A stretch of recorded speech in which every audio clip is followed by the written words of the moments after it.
Bapa di surga, terima kasih. Betapa Engkau luar biasa. Betapa Engkau ajaib. Dan kasih-Mu sungguh nyata bagi setiap kami. Karena Engkau Tuhan yang hidup. Bukan hanya kami yang ada di tempat ini. Tapi juga yang sedang mengikuti live streaming. Yang sedang menonton. Bapa, kami berdoa kasih Tuhan mengalir atas mereka. Kami mau sungguh-sungguh mempercayai Tuhan kami. Sebab Dia Engkau adalah Tuhan yang hidup. Kasih-Mu telah terbukti di atas kayu salib. Buat setiap kami. Untuk menyelamatkan setiap yang berdosa. Dan saatnya setiap anak-anak-Mu. Ketika kami percaya. Kami sungguh-sungguh mengalami Tuhan dalam hidup kami. Pakailah alat hamba yang sederhana ini. Untuk kemuliaan nama-Mu Tuhan. Berikan pewahyuan, hikmat, perkataan, dan Roh Kudus mencengkeram setiap kami, mencelikkan mata rohani kami, karena firman-Mu memerdekakan setiap kami. Dan di dalam nama Tuhan Yesus kami berdoa. Amin. Shalom, saya berikan sebuah tema, mempercayai Tuhan. Mari kita lihat di Amsal pasal yang ketiga ayat 5 sampai dengan ayat yang ke-8. Amsal pasal yang ketiga ayat 5 sampai dengan ayat yang ke-8. 1, 2, 3. Percayalah kepada Tuhan dengan segenap hatimu. Janganlah bersandar kepada pengertianmu sendiri. Mari kita tahan sebentar. Percayalah kepada Tuhan. Mempercayai Tuhan adalah bagian setiap orang percaya. Tetapi sayang sekali ada banyak orang mempercayai Tuhan, tetapi hidupnya masih melakukan seperti yang dia kehendaki. Firman Tuhan di ayat yang kelima ini menjelaskan, waktu kita mempercayakan Tuhan, mempercayai Tuhan dengan segenap hati, janganlah bersandar pada pengertianmu sendiri. Artinya kita tidak lagi berjalan dengan pikiran kita. Tapi kita selalu mau berjalan dengan apa yang Tuhan inginkan. Harga yang dibayar, penderitaan yang dialami. Firman Tuhan berkata tidak sebanding dengan kemuliaan yang Tuhan berikan. Mama boleh saya datang bersama istri saya, boleh berikan saya 3 air mineral.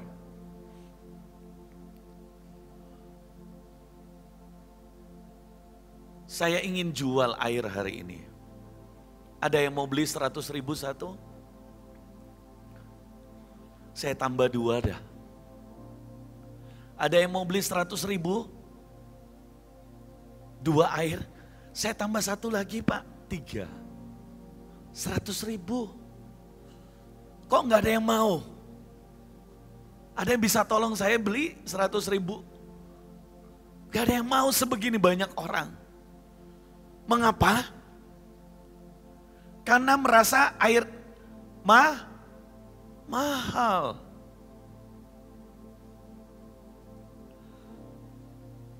$100.000 dibeli untuk 3 air itu mahal. Tapi coba senilai 100.000. Tapi untuk membeli hotel yang paling bagus, gedung yang paling mewah di luar sana. Siapa yang mau beli 100.000? Semua pasti mau. Benar? Kenapa apa? Murah. Kalau saudara mengalami penderitaan, jangan lihat penderitaan itu. Jangan bandingkan dengan di bumi ini. Tapi penderitaan yang kita alami, bandingkan dengan janji Tuhan di sana. Maka firman Tuhan berkata, penderitaan yang ringan sekarang ini tidak sebanding dengan kemuliaan Tuhan yang Tuhan kerjakan. Amin. Apapun yang sedang engkau alami, mari percaya kepada Tuhan. Firman Tuhan di ayat yang kelima dikatakan, janganlah bersandar pada pengertianmu. Jadi ketika kita percaya kepada Tuhan, jangan bersandar dengan pikiran kita. Karena apa yang kita pikirkan dengan apa yang Tuhan rencanakan. Firman Tuhan berkata seperti tingginya langit dan bumi. Kita hanya boleh percaya dan itu yang Tuhan akan lakukan. Pak, Tuhan kan kasih saya hak kebebasan. Tuhan beri kita free will, hak kebebasan. Untuk kita berpikir, untuk kita melakukan, untuk kita berhitung. Untuk kita melakukan segala sesuatu. Tapi saudara, untuk saudara hidup dengan iman, percaya. Di mobil tidak boleh dua yang kendalikan, benar nggak saudara? Kalau mobil dua yang kendalikan, yang nyetirnya dua, sebentar satu mau jalan terus, satu mau belok kiri. Di dalam hidup kita, ketika kita sudah berikan hidup kita percaya, makanya Tuhan berkata kita sudah dibayar dengan lunas. Sudah hidupku bukan hidupku lagi, melainkan Kristus. Sejak itu kita punya cara hidup berbeda dengan orang dunia. Kalau orang dunia hidup menurut pengertiannya, kita hidup menurut perkataan Tuhan, firman Tuhan, percaya kita kepada Tuhan. Dan kita mau tanya Tuhan buat segala sesuatu. Tanya Tuhan buat segala sesuatu. Mengapa? Karena Tuhan yang tahu yang terbaik. Dan kita perlu dikendalikan oleh Tuhan. Amin. Amin. Bukan dengan pengertian kita. Kalau yang saudara alami 1 tambah 1 pengertianmu pasti 2. Kalau Tuhan mau 11 mau 12 tergantung Tuhan. Amin. Apa yang lebih berbahaya selain nyawa? Kenapa saudara khawatir tentang pekerjaan? Kenapa saudara khawatir tentang kesehatan? Mengapa khawatir tentang suami dan anak? Tidak perlu. Yang penting adalah sungguh-sungguh mempercayai Tuhan. Ayat yang ke-6, akuilah dia dalam segala lakumu, maka ia akan meluruskan jalanmu. Maksudnya adalah ketika saudara mempercayai Tuhan, saudara harus mengakui Tuhan dalam segala apa yang dia lakukan. Saudara harus mengerti jelas bahwa itu Tuhan dan bukan saudara. Saudara harus memuliakan Tuhan di setiap tahapan langkah atas hidupmu. Itu orang yang mempercayai Tuhan. Saudara harus bisa memuliakan Dia dalam setiap keputusan langkah hidup kita. Waktu saudara melakukan itu, Tuhan meluruskan jalan saudara. Dia yang menuntun setiap kita. Hidup kita masih berlanjut. Dan ketika Tuhan ingin memakai seseorang lebih besar, kadang-kadang tantangannya lebih besar. Tapi Tuhan selalu mengingatkan, aku tetap setia. Kalau dulu aku setia, hari ini aku tetap setia. Kalau dulu aku menolongmu, hari ini aku menolongmu. Tetapi dengan cara Tuhan yang berbeda. Tidak pernah caranya sama. Ayat yang ke-7, janganlah engkau menganggap dirimu sendiri bijak. Takutlah akan Tuhan dan jauhilah kejahatan. Waktu saudara dan saya mempercayai Tuhan, hati-hati jangan pernah menganggap diri hebat, menganggap diri bijak, menganggap diri lebih daripada orang lain. Semua yang dikerjakan itu pekerjaan Dia. Jangan pernah menganggap engkau lebih diurapi Tuhan, engkau lebih dipakai Tuhan dari orang lain. Tapi marilah selalu merendahkan diri dan menyadari bahwa segala sesuatu itu dari Tuhan. Istri saya beberapa hari yang lalu bicara pada saya. Dan dia berkata, perkataan kami berdua Tapi itu menggelitik, menegur saya. Dia berkata gini, Pak, kenapa ya Tuhan Yesus melakukan mujizat, tapi dia malah bilang kepada orang, jangan bicara, jangan bilang-bilang ya. Ini ngobrol kami berdua di kamar. Coba Papa tanya Tuhan. Jangan bersaksi ketika Tuhan tidak suruh. Karena kadang-kadang kami ini, saya pendeta dan pengusaha, ada begitu banyak berkat Tuhan. Kalau saya tidak berhati-hati, saya bisa jatuh di dalam ayat ini. Seakan-akan saya bijak, seakan-akan saya hebat, seakan-akan saya menyembuhkan orang. No, saudara. Itu perbuatan Tuhan. Amin. Dan saya berkata, Mama doain saya, supaya saya bisa benar-benar tepat seperti yang Tuhan kehendaki. Jangan engkau menganggap dirimu bijak. Takutlah akan Tuhan dan jauhilah kejahatan. Saudara, kalau mempercayai Tuhan, trust God, saudara akan takut akan Tuhan dan menjauhi kejahatan. Dan saya mau berkata, ada mahkota yang besar. Penderitaan yang ringan tidak sebanding loh dengan kemuliaan Tuhan. Dikala saya menderita, saya pernah di penjara, Pak. Karena satu masalah saya tidak sebutkan. Saya dituntut 15 tahun dan harus membayar 21,5 miliar. Kami gak punya uang sebanyak itu. 3 pengacara kami semuanya berkata kami gak mau membela. Padahal itu pengacara perusahaan. Dan di waktu keadaan itu pilihannya 2. Saya boleh tidak dipenjara, tapi orang yang berbuat salah itu mengambil uang saya yang harus dipenjara. Dan saya harus menulis surat pernyataan itu. Mereka tahu bahwa saya tidak bersalah. Tapi saya harus menulis. Tapi waktu itu dikatakan apa yang terjadi? Tuhan bilang, ampuni mereka karena aku sudah mengampunimu. Saya berlutut di hadapan 7 orang di bawah meja. Saya nangis berguncang-guncang. Tuhan, aku gak mengerti. Tapi saya punya satu perjanjian. Setelah saya balik dengan Tuhan. Saya anak pendeta tapi dulu saya nakal. Saya kehilangan Tuhan.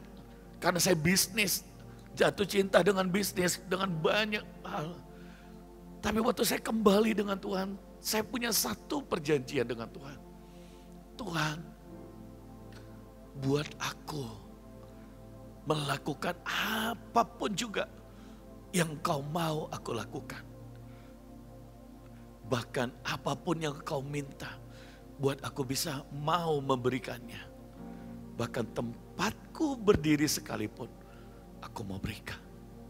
Hari itu saudara, saya diingatkan akan janji itu. Saya berkata kepada istri saya, Ma seperti ini. Istri saya shock, nangis, hampir teriak saudara di ruangan itu. Saya sudah mau dibawa, papa saya ada, pendeta, mama saya ada di situ. Dan dia berkata, Nak, ikut Tuhan enggak seperti itu. Jangan, hancur namamu, hancur nama kita. Saya bilang, Mama, Hendrik yang Mama kenal adalah Hendrik yang hanya ikut Tuhan ketika itu enak.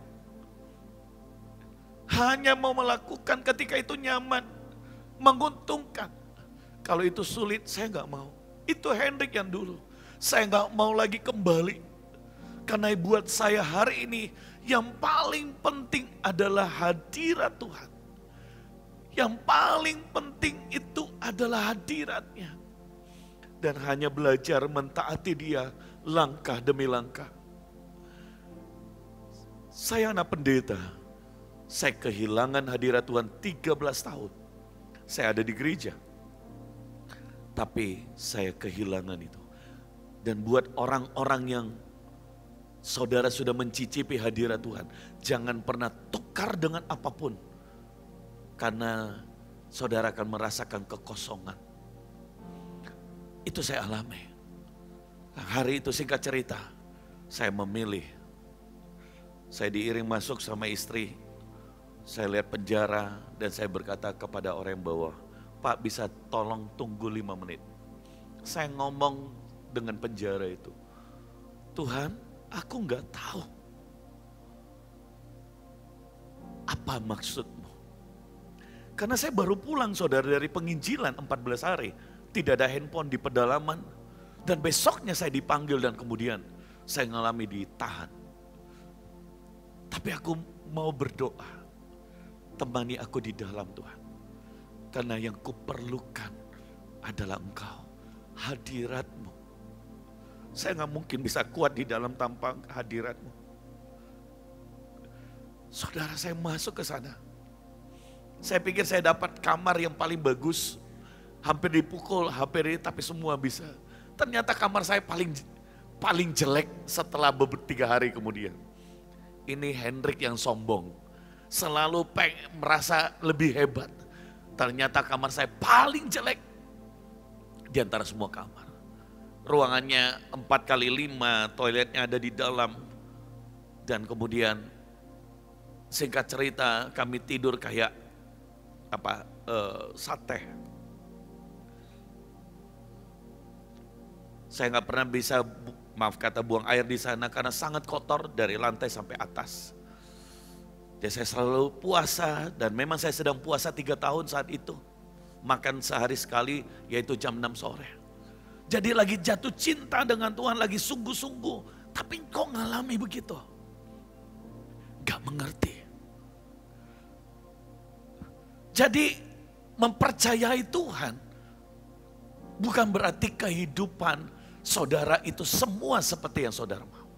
Tapi seringkali mempercayai Tuhan, Tuhan menuntun kita kepada jalan yang saudara tidak pernah pikir dan bayangkan. Tapi disitulah iman kita diuji. Apakah kita sungguh-sungguh percaya? Hari itu Tuhan bicara ke saya, jadi saksi.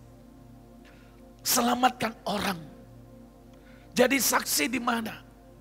Di penjara itu. Awalnya itu di Polda saudara. Kira-kira ada 100 orang lebih. Oh penjaranya sedikit, satu kamar isi 20 orang. Mungkin ada 6 kamar seperti itu. Saya di sana. Hari tidak ada orang yang mau percaya. Bagaimana saya mau bersaksi? Tiba-tiba setiap pagi jam 3 saya nyembah Tuhan. Jam 4 tiba-tiba Tuhan berkata, Hendrik apakah kau mengasihi aku? Saya berkata, ya Tuhan. Hendrik apakah kau mau jadi hambaku? Ya Tuhan, aku mau belajar. Apakah kau mengasihi aku? Saya berkata aku mau belajar. Tiba-tiba di dalam doa itu terbayang ruangan toilet WC yang sangat cantik itu. Saya langsung ngerti apa yang Roh Kudus mau. Dan tiba-tiba saya berkata, saya sedikit ragu, apakah ini Tuhan atau iblis? Dalam nama Yesus, iblis pergi. Tapi suara itu makin jelas dan sangat lembut. Dan saya bilang, Tuhan kalau ini Engkau, saya masuk kamar mandi, asalkan keran air itu jalan. Karena kabarnya sudah berbulan-bulan dan mungkin tahunan. Jadi saya berkata di dalam nama Yesus, saya buka kerannya, kalau ini nyala berarti saya harus bersihkan. Dan saya buka, wih, nyala airnya. Wah, saya tahu ini Tuhan. Dan saya ambil ember, kemudian saya ambil handuk, saya sikat satu-satu. Tadinya mau muntah, tapi akhirnya tidak ditercium sama sekali. Saya sikat satu-satu. Roh Kudus guyon dengan saya, kamu gak rela ya? Enggak Tuhan, rela. Rela. Rela Tuhan, rela. Itu seperti uap. Tuhan rela. Saudara, Hendrik ini sombong saudara. Istri saya makan saja, kalau saya makan dia cicipin, Pak saya minta sedikit. Saya jijik, saya berkata, Mama ambil saja. Jadi bagaimana saya sikat saudara.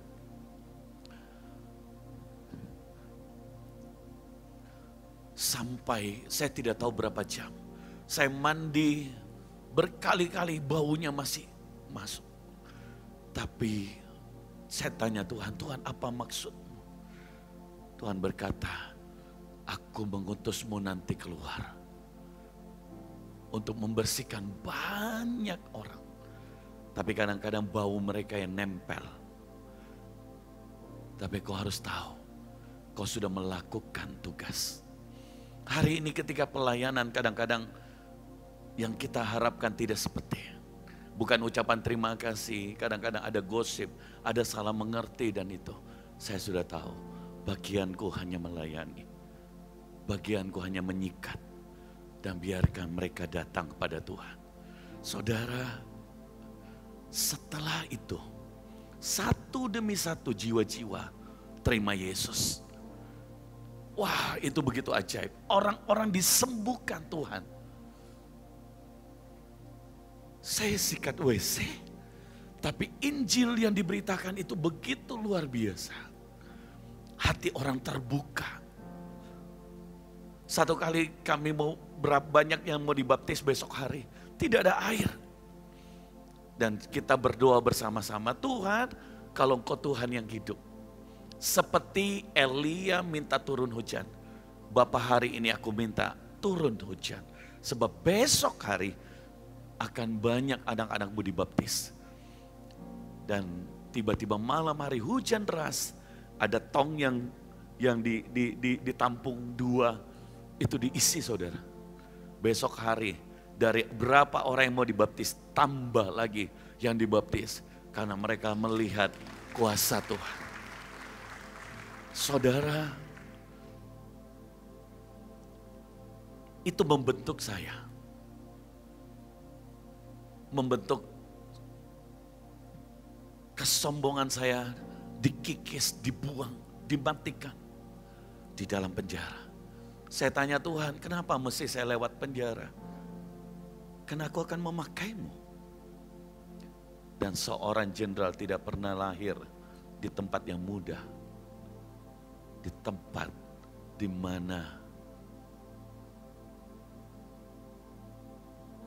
mana dapur penderitaan. Saya berdoa, takut akan Tuhan itu ditanam di hidup kita. Tadinya 21,5 miliar. Kadang-kadang saya lupa endingnya saudara. Terlalu seru kesaksiannya, lupa endingnya. Istri saya selalu ingatkan, Papa jangan lupa endingnya bagaimana. Kami akhirnya, hakim berkata kita dibebaskan saja. Tapi Roh Kudus berkata, aku yang tidak berdosa dijadikan berdosa. Dan saya tahu, saya berkata, terserah berapa lama. Dia berkata, Pak kalau begitu Bapak sudah jalani 3 bulan. Kami tuntutannya dari 15 turun 12, kemudian turun 6 bulan.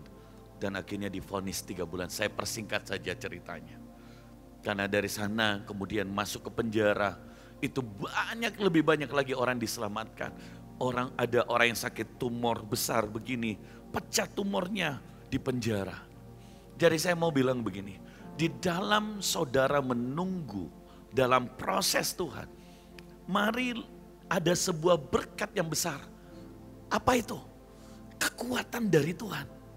Karena firman Tuhan, orang yang menanti-nantikan Tuhan diberi kekuatan yang baru. Untuk supaya saudara, ketika saudara nunggu Tuhan, ketika itu Tuhan akan memperbesar kekuatan, kuasanya, pengenalan akan Tuhan, kedalamannya kepada setiap saudara. Waktu saudara nunggu Tuhan, berkat dari waktu kalau saudara menunggu Tuhan. Karena ada banyak orang ketika menunggu jawaban dari Tuhan. Ketika dia menunggu Tuhan, banyak orang jatuh di sini. kecewa di sini, mundur di sini. Padahal waiting room itu punya maksud. Yaitu waiting room itu menunggu Tuhan itu terkadang memang tidak hanya sulit, tapi tampaknya tidak mungkin. Tapi kita percaya bahwa Tuhan turut bekerja waktu kita sedang menunggu. Saya tuliskan ada beberapa berkat di ruang tunggu. Di ruang tunggu adalah tempat mencari campur tangan Tuhan atas situasi atau kondisi. Di waiting room, itu saudara bisa baca di Mazmur 40 ayat 1 dan 2. Saudara menunggu campur tangan Tuhan. Apakah yang dapat mengalahkan dunia ini? Iman kita. Di waiting room, itu adalah jeda antara janji Tuhan dan penggenapannya. Saudara menerima janji Tuhan di awal. Tapi saudara untuk penggenapannya ada namanya ruang tunggu. Abraham mengalami itu. Janji Tuhan keturunannya seperti bintang di langit. Tuhan perlihatkan bintang. Tapi ruang tunggu untuk melahirkan seorang bapak bagi banyak bangsa. Saudara, di ruang tunggu itu adalah jeda. Di ruang tunggu ini adalah ruang antara menangis untuk perubahan dan menunggu respon Tuhan atas tangisan saudara. Jadi jangan datang kepada manusia. Di ruang tunggu berharap mempercayai Tuhan sungguh-sungguh. Di ruang tunggu juga itu akan kita mempersiapkan perjalanan untuk tahap berikutnya. Untuk maksud Tuhan. Di penjara saudara, tiba-tiba Tuhan bilang, kalau kamu keluar, jadilah gembala. Wah, saya yakin kalau bukan di penjara saya nggak mungkin mau, Pak. Kenapa? Saya mantan narkoba, orang yang terkenal nakal, terus baru keluar ada di luar penjara, siapa yang berani? Tapi karena saya takut Tuhan, saya berkata, ya, aku mau Tuhan. Dan benar Tuhan yang melakukan. Bagian seperti kita ini tidak bisa lagi balik setengah.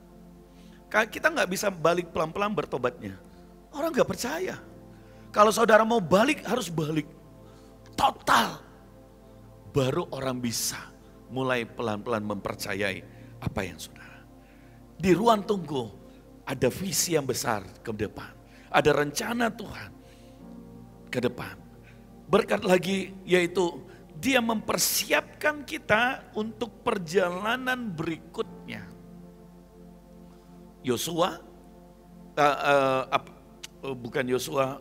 Yakub di Betel dipersiapkan Tuhan. Dia melihat naik turun tangga malaikat. Saya berdoa buat setiap kita. Saya tidak tahu apa yang sedang saudara hadapi. Tapi mari percaya, Dia Tuhan yang besar. Dia akan melahirkan pahlawan-pahlawan. Dia akan melahirkan jenderal-jenderal. Dia akan melahirkan orang-orang yang akan melakukan perkara yang besar di dalam hidupmu. Para bisnisman, orang-orang yang sungguh-sungguh pada Tuhan. Dan kalau saudara sedang mengalami waiting room, mari tetap percaya bahwa Dia Tuhan yang sedang bekerja atas hidupmu. Mari percaya dengan sungguh-sungguh bahwa Tuhan punya rencana yang besar untuk memakai setiap saudara, untuk memakai setiap anak-anaknya. Dan kau ada di ruang tunggu. Kami ada, hari ini Tuhan menaruh hati saya untuk mendoakan beberapa orang yang kau merasa benar-benar dalam keadaan yang berat, tapi kau tahu rencana Tuhan dalam hidupmu begitu besar. Mari maju ke depan dan saya akan berdoa buat Bapak Ibu Saudara sekalian.